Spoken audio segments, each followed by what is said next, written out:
नमस्कार मित्रांनो, आज आपण या ठिकाणी मागेल त्याला सौर ऊर्जा पंप या महाराष्ट्र शासनाच्या योजनेविषयी माहिती पाहणार आहोत.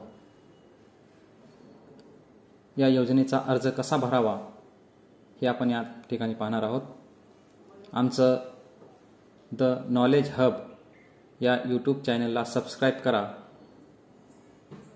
तर आपण फॉर्म कसा भरायचा ते आता पाहणार आहोत.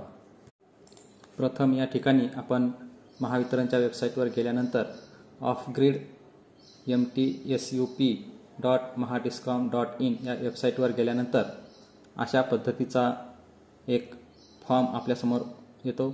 त्या ठिकाणी आपण सुरुवातीला आधार नंबर टाकायचा आहे. आधार नंबर टाकल्यानंतर जिल्हा, तालुका आणि आपलं गाव या ठिकाणी निवडायचं आहे.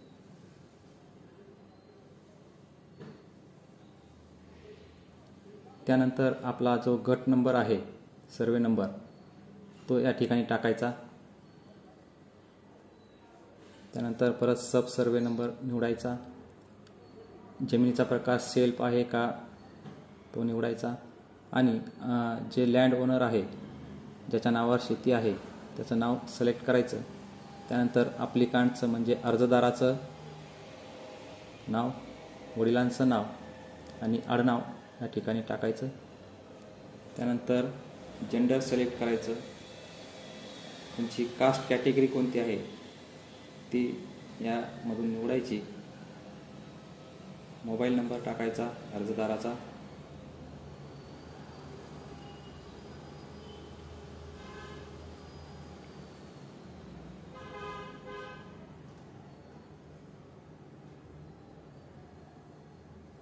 मोबाईल नंबर व्यवस्थित टाकून घ्यायचा.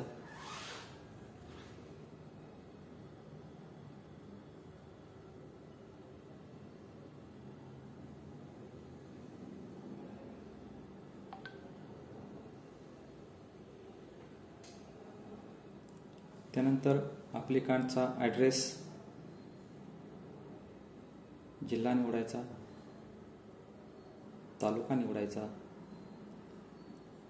अर्जदाराचं गाव निवडायचं, त्याचा पिनकोड काय आहे तो निवडायचा. परत या ठिकाणी अर्जदाराचा मोबाईल नंबर टाकायचा.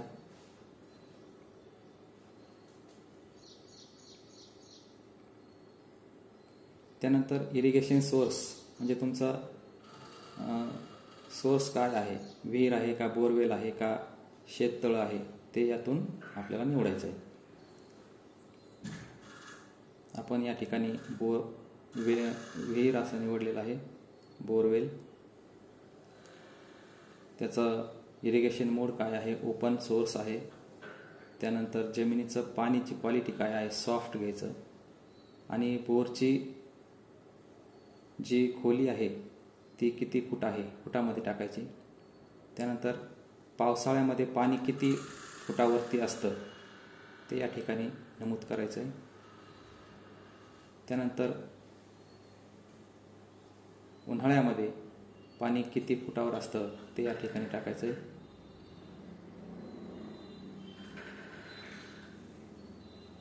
पुन्हा तुमच्याकडे शेततळ आहे का असेल तर येस करायचं, नसेल तर नो करा.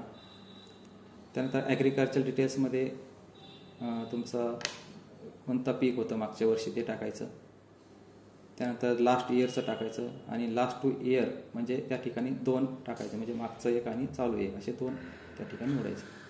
त्यानंतर एक्झिस्टिंग पंप आहे का असेल तर येस करा, नसेल तर नो करा.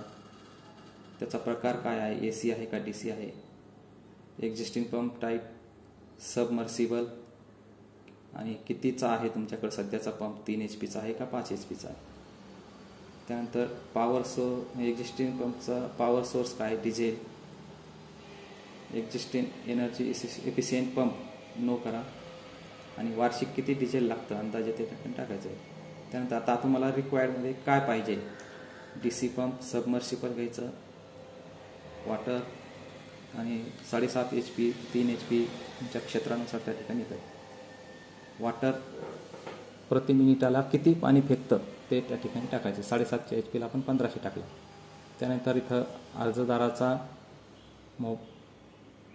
खाते क्रमांक, बँकेचा खाते क्रमांक जो आपण जोडणार आहोत अर्जदाराचं बँकेत असलेलं नाव,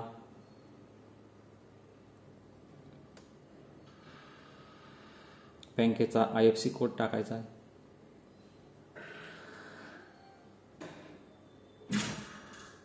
आणि सर्च करायचं आहे. त्या ठिकाणी ऑटोमॅटिक बँकेचं नाव आणि ब्रांचचं नेम येतं. MICR कोड जर आला नसेल तर तो पासबुकवरती असतो, तो टाकून द्यायचा.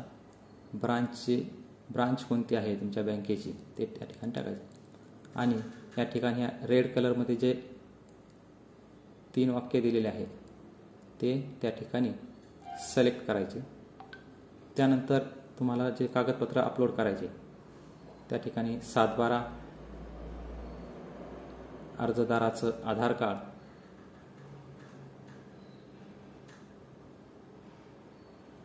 त्यानंतर कॅन्सल चेक किंवा मग बँकेचं पासबुक आणि अर्जदाराचा फोटो, हे सर्व डॉक्युमेंट्स PDF फाईलमध्ये पाहिजेत.